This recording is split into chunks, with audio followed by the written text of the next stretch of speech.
जी के 5 साल बीत गया, लेकिन कुछ कह ना पौलन।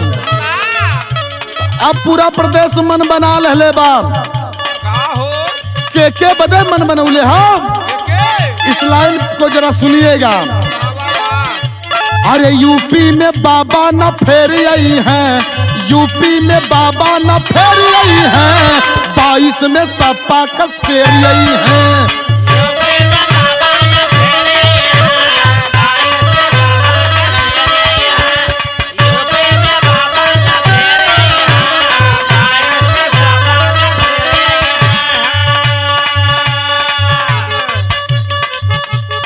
बुढ़वा जवान सब बोलत बा भाई, अब की बीजेपी का होई है सफाई, होई है सफाई।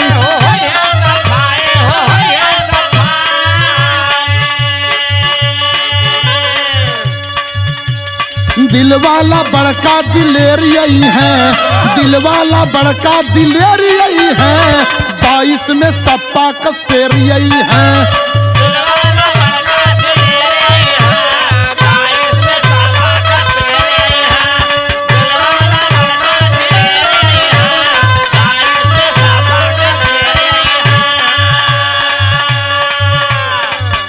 हमारे इस अगली लाइन को जरा अमल करिएगा।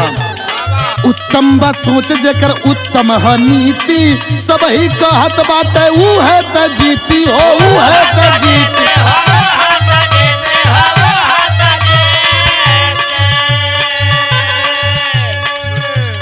करे विरोधियन के ढेर आई है, करे विरोधियन के ढेर आई है, 22 में सपा का शेर आई है।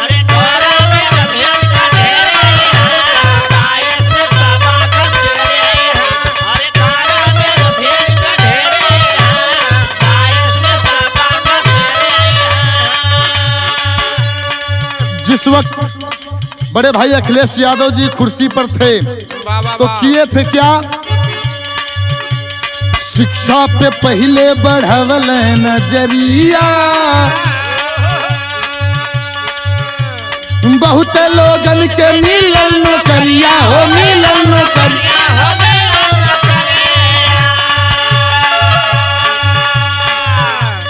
शेरा जी बुद्धि से घेर आई है, शेरा जी बुद्धि से घेर आई है, 22 में सपा का शेर आई है।